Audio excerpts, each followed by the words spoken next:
Halo warga baku hantam sekalian. Guys, seperti yang kita tahu bersama bahwa Ruben Onsu itu sudah mualaf. Tapi yang jadi pertanyaan, kenapa Sarwenda tidak ikut mualaf? Kenapa cuma Ruben Onsu? Ini kan pertanyaan besar ya. Kenapa Sarwenda atau istrinya tetap pada keyakinannya, tetap beragama Kristen? Sementara Ruben Onsu sudah cium-cium aswar di Arab gitu ya, ketika umroh gitu ya. Kemudian ya selama ini Ruben Onsu itu dicitrakan baik gitu. Tapi baru-baru ini ada sebuah informasi yang menggemparkan dunia persilatan Konoha. Apa itu?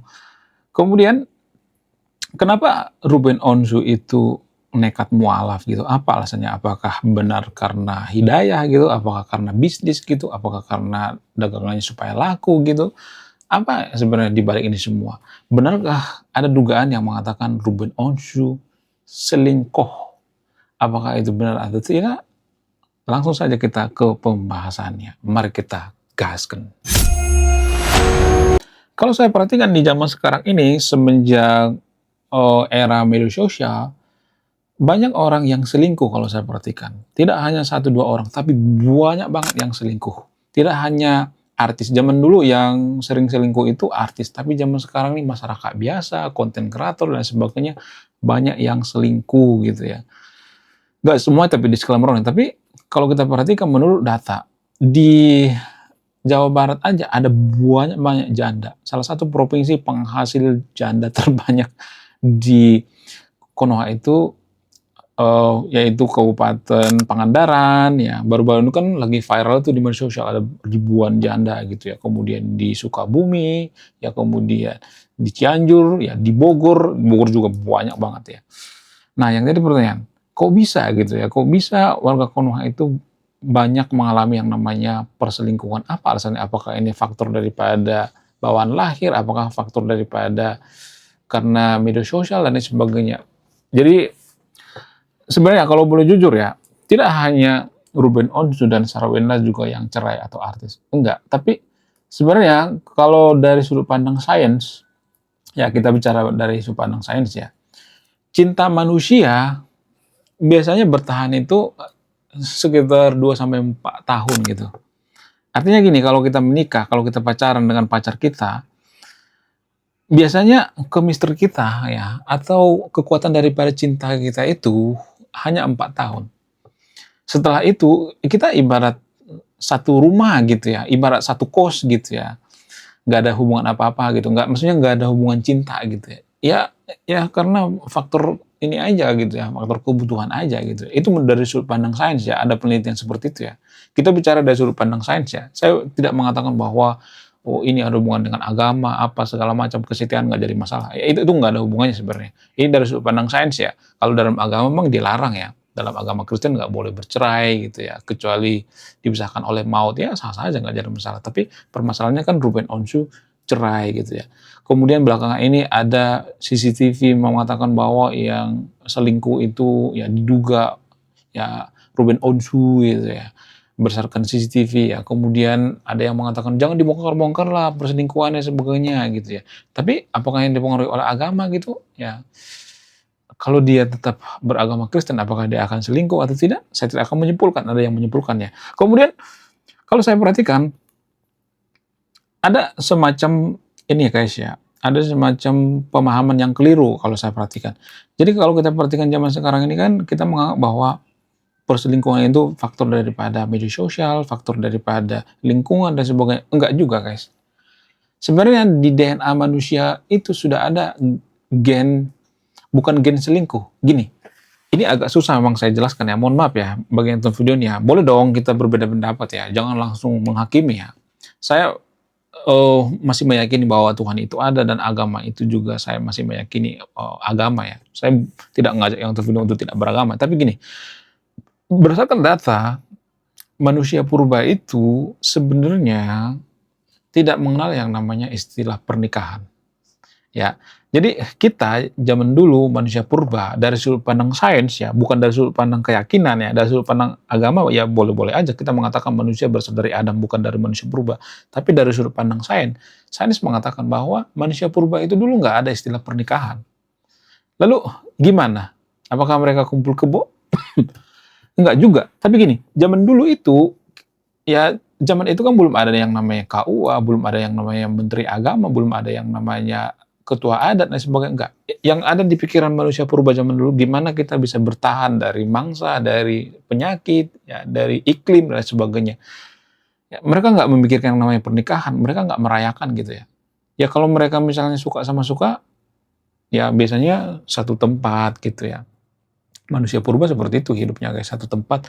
Dan ketika misalnya mereka pergi misalnya atau bergabung dengan kelompok lain, ya mereka pilih pasangan baru lagi gitu. Ya begitu terus gitu ya. Ya gabung dengan kelompok lain, pilih pasangan baru lagi gitu ya. Walaupun mereka berkelompok-kelompok, biasanya kalau kelompok mereka semakin besar gitu, misalnya nih kelompok mereka 20, semakin besar bikin kelompok baru lagi gitu. Jadi berkelompok-kelompok. Ya, manusia purba seperti itu konsepnya guys. Jadi kalau mereka misalnya makin gede kelompoknya, nanti wanita yang muda atau pria yang sudah tua gitu ya, dipisahin lagi gitu ya, atau wanita yang muda dipisahin lagi ya, ya begitu terus ya. Bisa dikatakan ya kumpul kebo juga gitu ya. Itu menurut data guys, itu menurut penelitian. Kan zaman dulu nggak ada konsep pernikahan. Ya mirip-mirip seperti zaman sekarang ini, kawin cerai gitu ya. Zaman dulu kan belum ada istilah perceraian ya. Kenapa mereka nggak cemburu zaman dulu? Mereka nggak ada waktu untuk cemburu gitu ya. Kenapa? Karena wanita zaman dulu itu kan lemah ya, butuh pria yang jago berburu gitu ya. Kalau misalnya pasangannya sudah terluka, nggak bisa ngapa-ngapain, ya mereka cari pria lain gitu. Apakah itu adil? Zaman dulu beda keadilan zaman dulu dengan zaman sekarang. Ya, jadi di DNA kita itu sebenarnya, saya tidak ngajak yang nonton video untuk kawin cerai, bukan seperti itu. Tapi dari sudut pandang sains, ya emang seperti itu. Ini jarang dibongkar emang. Ya itu menurut penelitian guys. Ada datanya, saya tidak ngarang. Jadi kita itu tidak ada istilah pernikahan zaman dulu. Ya terbiasa berganti-ganti pasangan gitu. Ya ada sampai 3-4 kali berganti-ganti pasangan. Dan zaman dulu nggak mengenal yang namanya pacaran gitu, enggak. Kita melangsungkan pernikahan, pacaran dan sebagainya itu ketika kita sudah berhenti berburu gitu ya. Berburu dan meramu. Ya.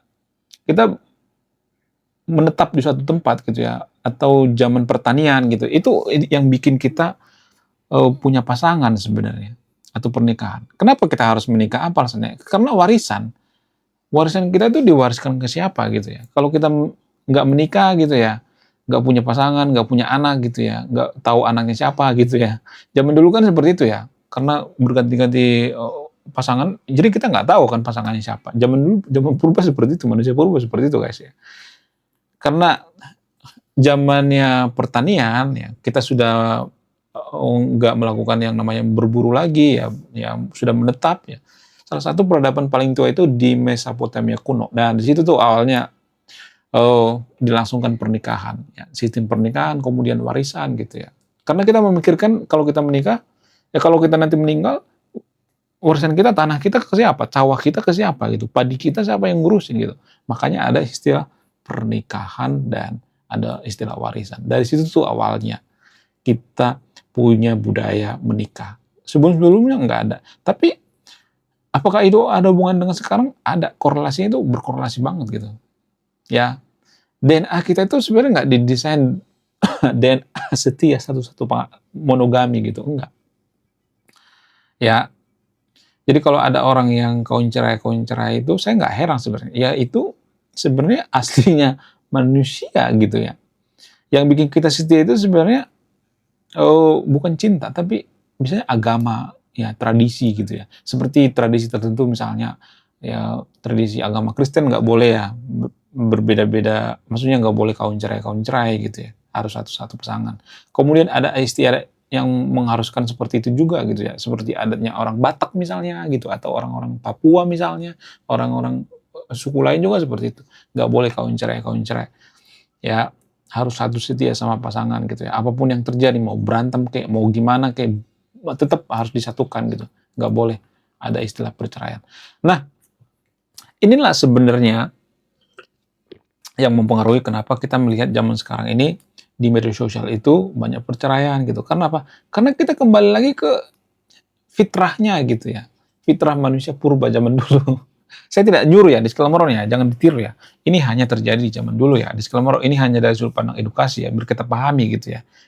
Ya, itu dari sudut pandang sains. Ya, makanya artis-artis ya, kawin cerai, kemudian influencer, kemudian orang-orang zaman sekarang ini kan ya install TikTok, ya kemudian PDKT, ya install Facebook, PDKT, jadi gitu ya.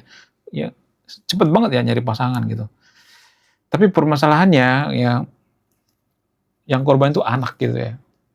Ya, orang yang selingkuh itu ya menggebu-gebu kan, bawaannya seperti kecanduan gitu ya. Itu kan seperti kita mengkonsumsi dopamin ya. Karena kita sudah lama nih ya, misalnya nih ya, katakan Ruben Onsu dan Sarawenda sudah lama menjalin hubungan, lebih dari 4 tahun misalnya. Pasti ada kebosanan kan. Saya tidak mengatakan bahwa mereka bosan ya, tapi itu salah satu contoh gitu ya. Dan ada artis-artis lain gitu ya, atau hubungan lain gitu ya. Ya 4 tahun gitu. Kalau udah lebih 4 tahun biasanya kita tuh cuman ibaratnya satu rumah gitu ya. Satu rumah kayak nggak punya hubungan apa-apa gitu ya. Ibarat satu kos gitu ya. Ya hanya tanggung jawab aja bayar kos bukan masing-masing, barengan gitu ya. Kemudian makan juga kita ketergantungan, nyari nafkah dan sebagainya.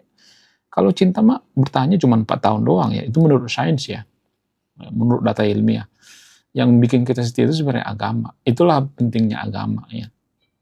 Walaupun di sisi lain ya ada juga orang yang beragama tidak setia gitu. Ada juga yang kawin cerai, nggak semua seperti itu ya.